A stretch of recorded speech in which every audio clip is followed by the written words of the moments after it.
Good morning and welcome to SUNUP. I'm Dave Deacon and we're coming to you from the Oklahoma 4-H Roundup, where future leaders have been coming to the Oklahoma State University campus for the past 98 years. With Roundup underway, we thought this would be a great opportunity to look at different ways that Oklahoma youth are building leadership skills. This morning we're starting with a collegiate organization that is building leaders in the cattle industry. Come on, Scouts. There's no perfect cattleman out there. You can always get more information and better production methods and better management methods at that. So the Oklahoma Collegiate Cattlemen's Association is a group formed of like-minded individuals, basically educate, advocate, and network with other people from the cattle industry from all around the country. This last year we had 40 members representing 13 different states.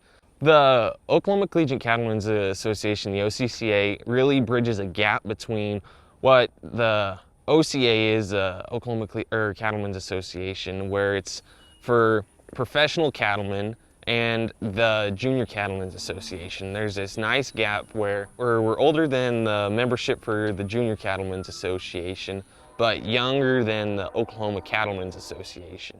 The Oklahoma Collegiate Cattlemen Association was founded in the spring of 2000, and their first meetings were in the fall of 2000. And the first convention they went to was in the spring of 2001. Collegiate Cattlemen Association is kind of a transition or a stepping stone for students that, again, we have a lot of students they're not Oklahoma, they're from out of state. They all come here for the same reason. They've got an interest in agriculture, more specifically in the cattle industry, and you know, they're not out in the real world yet, and they're still in this transition phase. There's so many ideas and people out there that know a lot more about the cattle industry than me as being a young farmer and rancher, and I felt like it was a good organization to get involved in. That way it kind of helped knowing some of the people. And so whenever I did get out of college, I applied for the Cattlemen's Leadership Academy. Knowing some of the people that I did, I was able to get accepted into that and continue my education after college with the Cattlemen's Leadership Academy. And now I'm very active with the Oklahoma Cattlemen's Association. You know, not everybody's gonna be a rancher. You may have some people that are into like farm credit, or you know, someone that you need to get a loan for something, and you know, or somebody in the feed industry or veterinary medicine. The amount of people that you will meet there, it'll help anybody out. By joining this association, I've really learned on how an individual is supposed to behave and how these groups function on a national, state, and even on a local level. But we'll also go ahead and do ranch tours, because we can sit here and talk about all the different ways to run cattle. There's, like, my favorite saying is, if there's 1,000 ways to skin a cat, there's 10,000 ways to run cattle.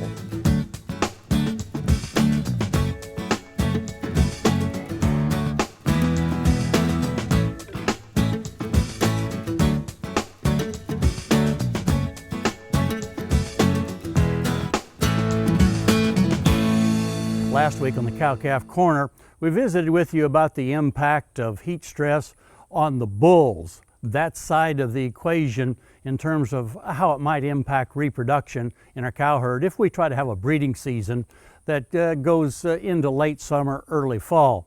Now let's look at what might happen from the female standpoint. Research done back here in the 1980s at Oklahoma State University looked specifically at heat stress of cows that had been very, very recently bred and its impact on the early embryo survival, and it was rather dramatic. You see, what they did in that particular study was take a set of cows, synchronize them, bred them naturally to bulls, and then 1 week later they were subjected to basically 3 different environments. One was a control environment where they were left at about 71 degrees around the clock, very, very comfortable situation. The next group got what they called mild heat stress. And in that situation, they were up to about 97 degrees for half of the day, or 12 hours, and the other half it dropped down to 91 degrees. In that mild heat stress that they called it, the humidity was quite low. The last group was put in what they called severe heat stress. Again, the temperatures were up there, 97 degrees for daytime, 91 degrees for nighttime, but now they raised the humidity up to about 40%. As they followed these cows through this 1 week period of heat stress and then examined them to see which embryos were still alive, they found quite a difference in the three groups. 83% of the cows in the control environment still had a live, viable embryo. Only about 64% of the cows that got the mild heat stress still had a live, vigorous embryo that had a chance to survive, and it dropped clear down to 50% of those in the severe heat stress, and that's actually only after 1 week of the heat stress that took place. The other part of this, if you look at the bottom of this particular table, is the growth or the size of the little conceptus. That's the embryo plus any fluids that were developing in those first few days. And you'll see a dramatic decrease in the size of that conceptus as we get more and more heat stress involved, to the point to where even though there was only 50% of those that were severely heat stressed still alive, they were very much compromised. And it seems to me that probably would mean that there would be even more of those that were still alive that wouldn't survive just due to the fact that they were so severely compromised due to the heat stress. Keep this in mind as you're planning any change in breeding seasons for your herd. I think we want to stay out of this time frame as part of that change that you might make. Hey, we look forward to visiting with you again next week on SUNUP's Cow-Calf Corner. This morning we're taking a look at ways that Oklahoma youth are building leadership skills. And this summer, students from all over Oklahoma and the country made their way to the Tadashek Arena on the Oklahoma State University campus for the Big Three, where they learn more than just how to evaluate livestock. We're going to be judging livestock, and usually I think it's about 1,500 people come. There's about 7 to 8 different classes that we go through. The kids will just go around, see different sets of animals, and learn how to judge them. So it's really exciting. Livestock judging takes a special talent, and it's a skill honed at Oklahoma State University's Big Three event. I love to livestock judge. It's so much fun, and you meet a lot of new people, and you learn a lot of new things too. You're standing there looking at a livestock, it helps your decision-making skills, and then having to talk them is what really gets to you, because it can be hard to talk a set of livestock in front of somebody that you have never met before.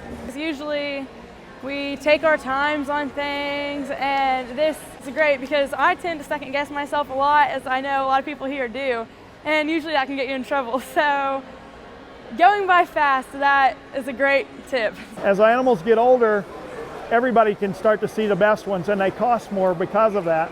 If you can pick a quality animal at a young age, oftentimes you can get them bought a little bit cheaper. And now $1,500 on her. There's a lot of comfort in knowing that you can pick out the best one without having to ask mom or dad, without having to ask your ag teacher.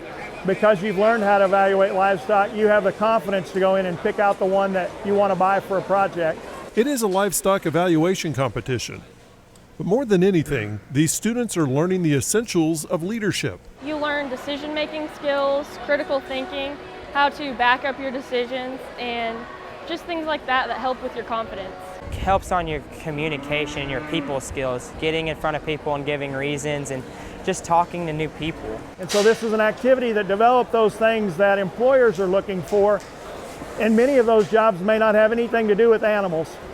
But the skills they learn here and the ability to make decisions will pay off for the rest of their life. Those skills are developed through many hours of coaching leading up to the Big Three. The Mulhall Orlando School District is fortunate to have 2 people passionate about the success of these students. He's third. Dropped a little bit. Our past ag teacher last year, he was so great in agriculture judging, and so is our FFA teacher this year. Rib eye area, that's how big their loin is. We did workouts with our ag teacher and Mr. Brooks, who also helps us to learn how to judge livestock. And normally we all go to a family farm like the Johnsons, and we look at cattle or hogs or sheep, and we'll just go over it as a group collectively and talk about why we should place it this way and how we can do better. Hours of coaching and developing critical thinking skills paid off. The Mulhall Orlando livestock judging team took reserve overall in the junior FFA class, as well as placing in the top 10 every day at the Big Three. That's quite an achievement. These students are committed to putting in the effort to refine their decision-making skills, knowing that placing livestock classes in a ring leads to much more later on. It teaches work ethic, hard work, determination, because you obviously want to do well. And I think it's just important for youth to go out and try new things and get out of your comfort zone. We think that's important because as they become adults and become members of the school board or the legislature, those leadership skills will pay dividends for them. From the Tadashek Arena on the Oklahoma State University campus, I'm Dave Deacon.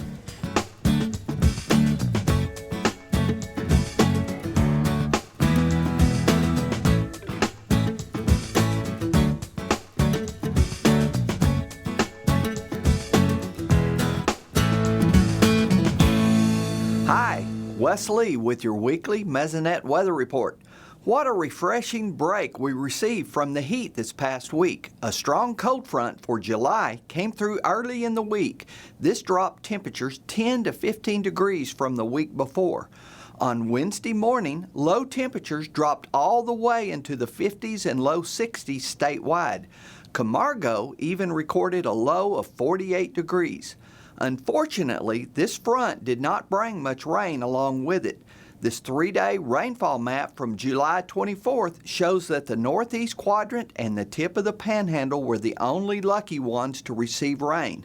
Nowata added to its impressive yearly total with 2.43 inches. Lack of rainfall over the past month has dropped soil moisture levels in the west to a near critical stage.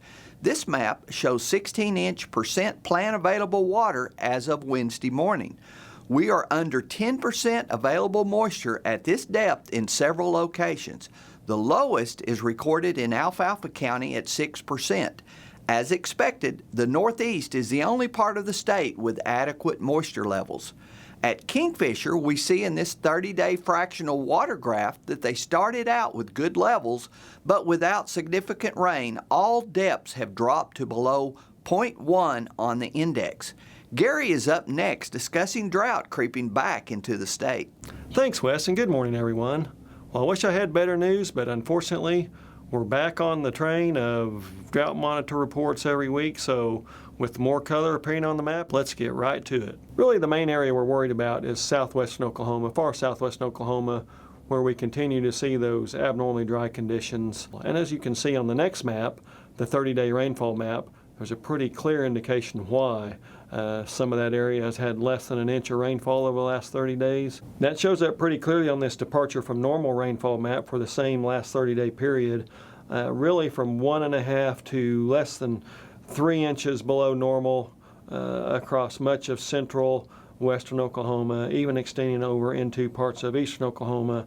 So we are definitely in a dry pattern at this time. And if we look at the outlooks for next week from the Climate Prediction Center, we do see signs of that heat dome moving back over this part of the area, especially out across the high plains of Texas, Oklahoma, Kansas, Colorado, New Mexico, but also extending over into the western half of the state. Increased odds of above normal temperatures. That is definitely not good news if we're worried about drought progression with more evaporation occurring. Those tremendous heat values sapping that soil moisture. On the precipitation side for next week, again, we see increased odds of below normal precipitation.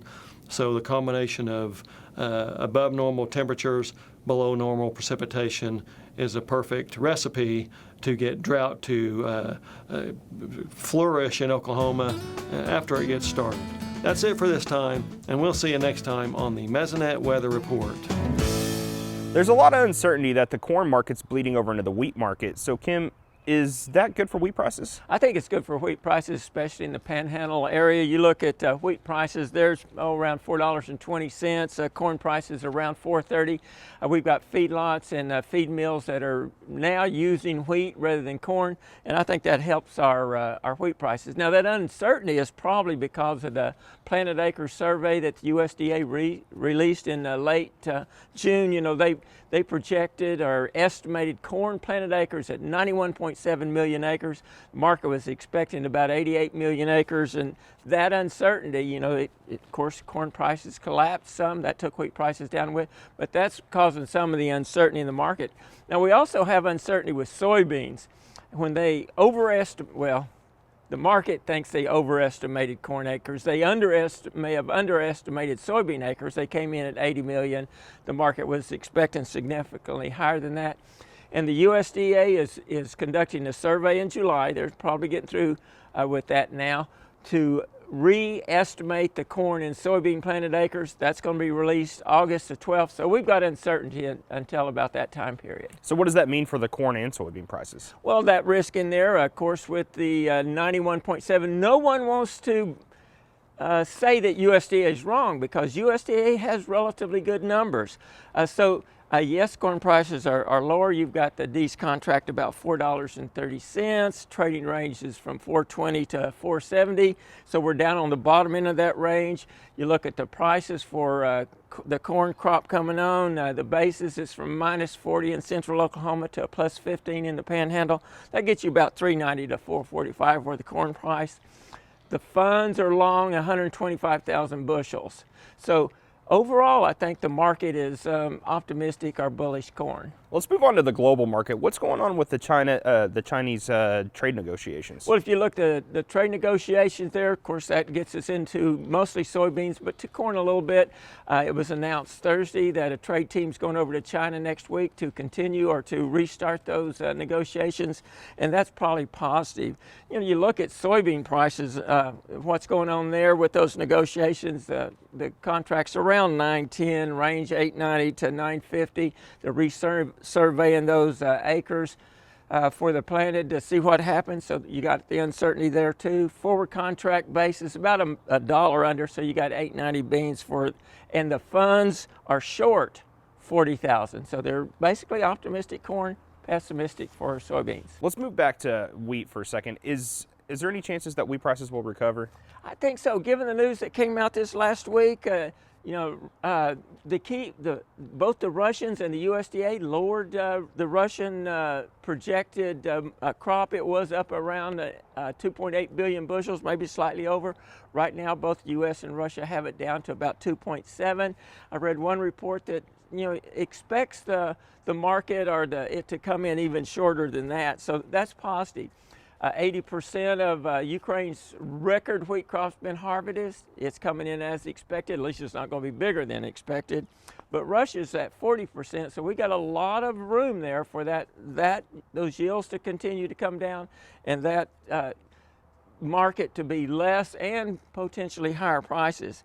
You look at that Kansas City contract rate. You know, it's got support at 430, resistance at 450. We're sitting at the top end of it, about 440. The trend is down slightly, but I think we could see that turn if this news continues to come in negative on that Russian crop. All right, thanks, Kim. Kim Anderson, Grain Marketing Specialist here at Oklahoma State University.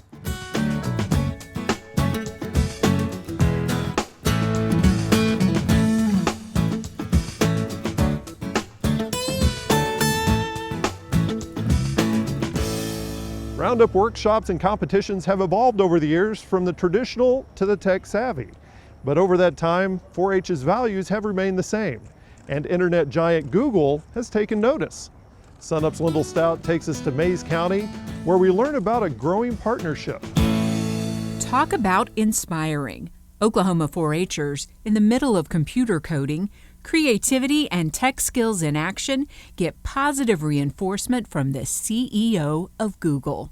Sundar Pichai volunteered in this Mayes County classroom recently on the heels of a major announcement, $6 million to National 4-H Council. It'll help ensure that young people here in Oklahoma and 25 other states have access to curriculum, training, and devices to learn and grow coding skills. Google's largest ever computer science education grant. We are also excited to help young people learn computer science to prepare them for jobs of tomorrow.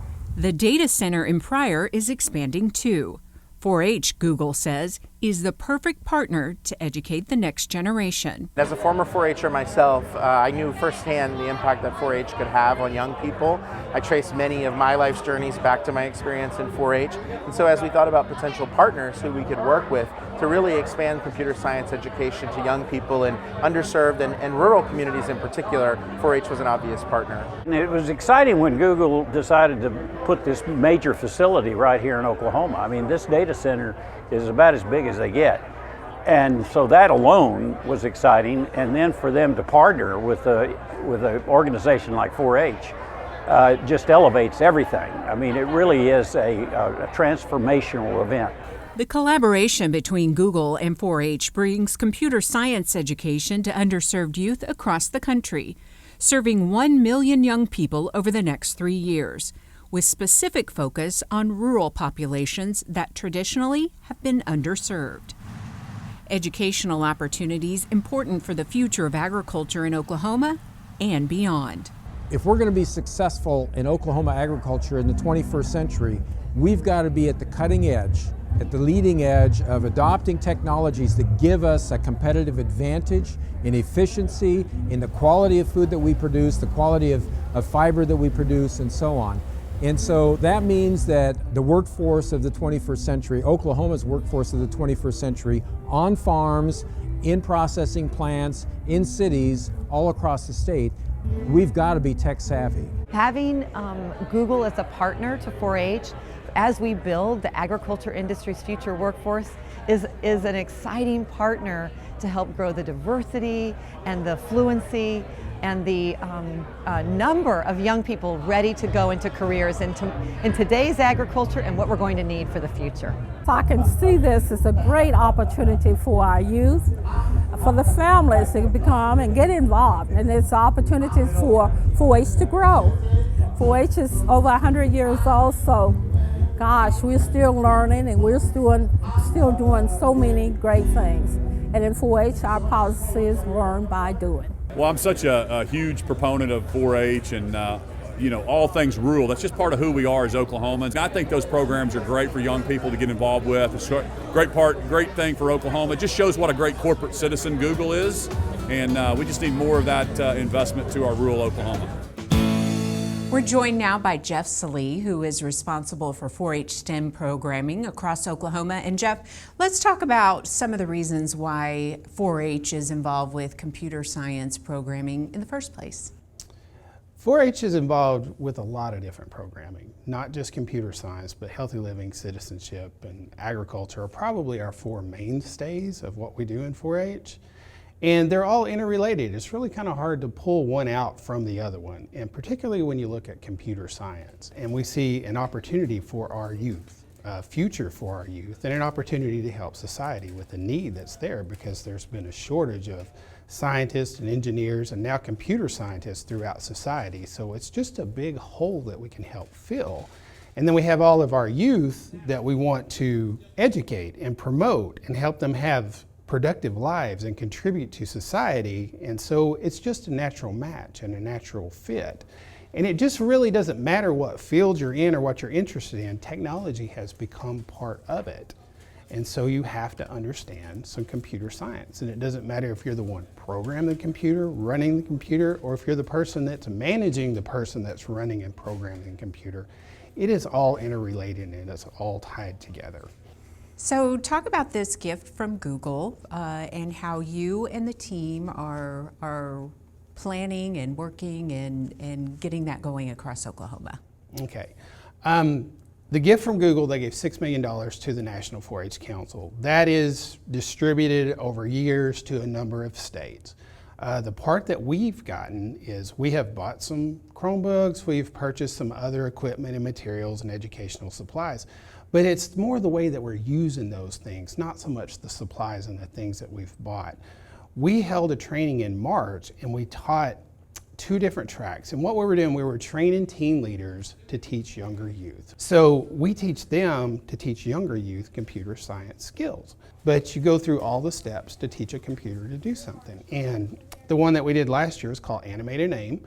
And so they would put the steps in, they would put their name and they have these sprites they put up there, and they'd make them move and do whatever it was the child wanted to do with them. And that is a step to computer coding and understanding some computational thinking. A lot of the agricultural kids spent half their time over in the computer science workshops. And I thought, well, it only makes sense. They love the technology. It's all interrelated. They need the technology to do their agriculture. And so for us, it's been a terrific program. Terrific. Well, we appreciate your time today, Jeff. Thank you. And for more information on 4-H and to find the county office near you, just go to sunup.okstate.edu. Well, that does it for us this week on SUNUP. If there's something on the show that you'd like to learn more about, visit our website, sunup.okstate.edu. And while you're there, check out our social media. We'll see you next week. And remember, Oklahoma agriculture starts at sunup.